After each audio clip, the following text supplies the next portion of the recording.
Subscribe and I will lessen the punishment of your soul.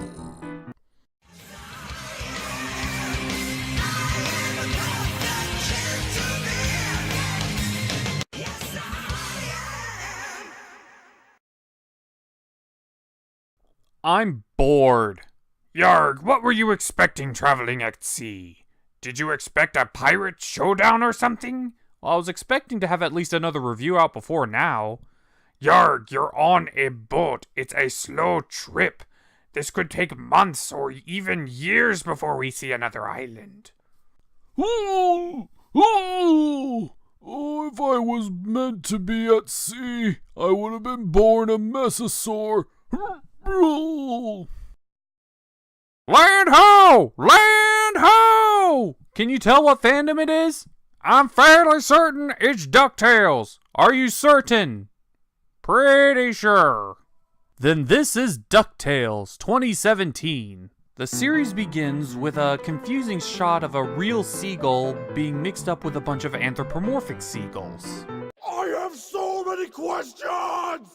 We later cut to Donald Duck trying to find a babysitter for his nephews Huey, Dewey, and Louie as he goes off to find a job. Now, I didn't exactly know what to expect with these three. I just didn't expect what we got.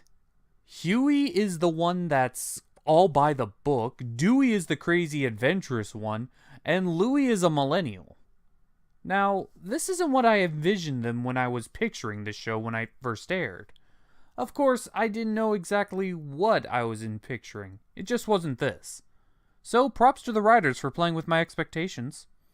Well, because Donald Duck's regular babysitter wasn't going to make it, he was forced to take the boys to Scrooge McDuck, who the boys romanticized as some sort of great epic hero.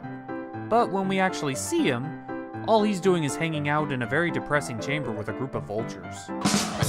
Now I gotta give credit where credit is due. That is good visual humor.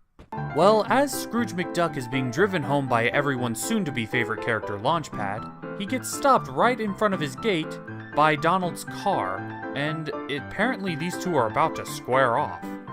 In the canonicity of this show, I think they have a history. No tricks, no lies, no trouble.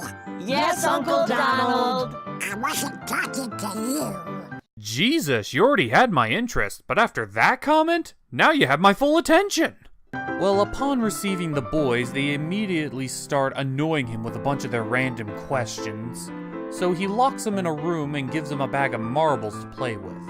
But something the boys said really must have gotten to him after they said, "used to be great."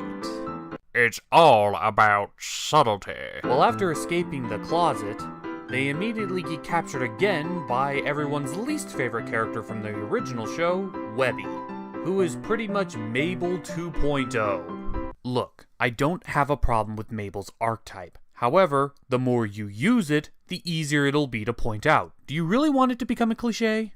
We later cut back to Scrooge McDuck, who's currently trying to prepare for a trip to Atlantis because some kids made fun of him.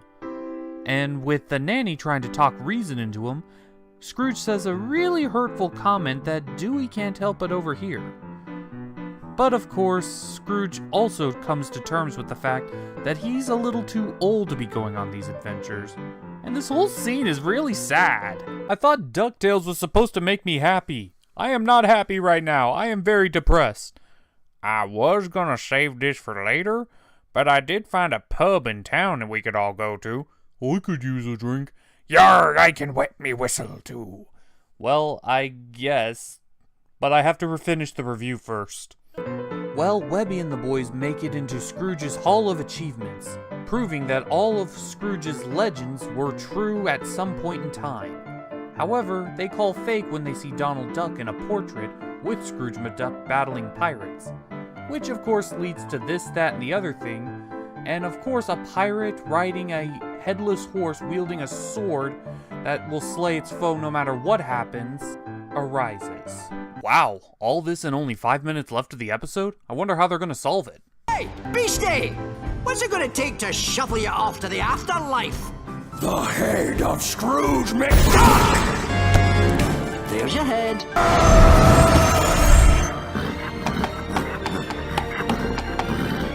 Okay, am I watching DuckTales or am I watching an episode of Batman? Because that was the most broken bit of MacGuffin I have ever seen. So Scrooge is righteously pissed that the kids were messing around in his garage, and tempers come to a boil. But no time to worry about that, as Scrooge accidentally releases a gold-eating dragon that flies off to his money bin. Scrooge tries to stop him, but the kids want to help.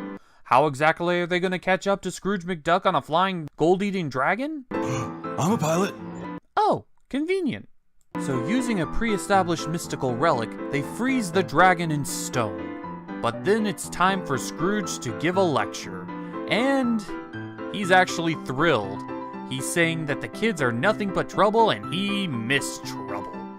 So he's willing to teach them all how to get into trouble properly, as they go off to find the lost city of Atlantis together. But it's not all sunshines and rainbows, for Donald's job interview was with Scrooge's ultimate rival. And that was DuckTales WooHoo Part 1.